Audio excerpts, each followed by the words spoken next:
Ili kuendeleza matumizi bora ya ardhi mijini, jiji la Shanghai limeanza kubadilisha maeneo madogo yasiyotumika kuwa bustani za miti, kama bustani ya Baixi iliyoko kituo cha reli cha soko, lakini sasa imebadilishwa kwa bustani ya kijamii ya kisasa.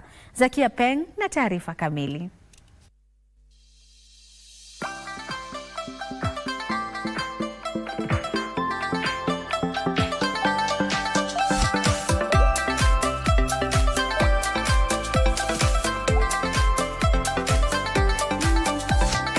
Mambo na karibu katika kipindi cha Ifahamu China.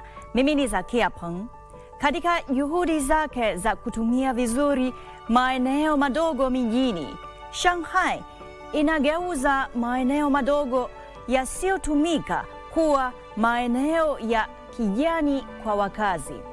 Moja ya maeneo hayo ni bustani ya Baixi katika wilaya ya Putuo mjini humo, ambayo awali ilikuwa ni kituo cha njia ya reli, soko la nje, na sasa kuwa bustani ya kipekee ya kijamii ya ngazi ya 3. Bustani ya Baixi ina urefu wa mita 880 kando ya barabara ya Caoyang, ikizungukwa na maeneo 11 ya makazi ya watu, shule 2 na taasisi kadhaa, na kuhudumia karibu wakazi 30,000. Kutokana na muundo wake mwembamba, bustani hiyo ilitengenezwa kwa ubunifu katika ngazi 3. Ngazi ya chini kabisa inatumika kama sehemu ya wazi kwa ajili ya shughuli mbalimbali.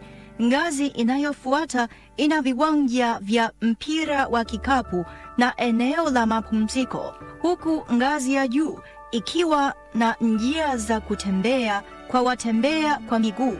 Malalamiko kutoka kwa wakazi wanaoishi karibu kuhusu kelele na masuala ya afya yalifanya soko hilo kufungwa mwaka 2019 kutokana na idadi kubwa ya watu na maeneo machache ya mapumziko. Mamlaka za huko ziliamua kubadili eneo hilo nyembamba kuwa bustani ya umma.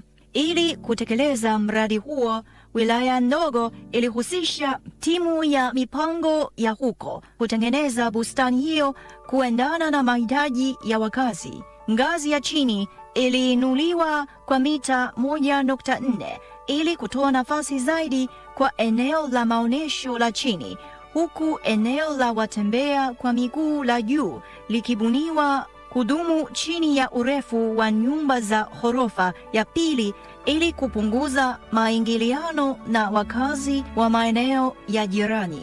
Bustani ya Baixi ni sehemu ya mipango mipana ya Shanghai ya kuanzisha mji wa bustani elfu ili kuhakikisha kuwa wakazi wanaweza kufika kwenye maeneo ya kijani kwa urahisi katika maisha yao ya kila siku. Haya, kwa leo kipindi hiki kinaishia hapa. Katika kipindi kijacho nitaendelea kukuletea mambo mengine yanayovutia kuhusu utamaduni na jamii ya China. Asante kwa kuwa nami. Mimi ni Zakia Peng. Kwaheri.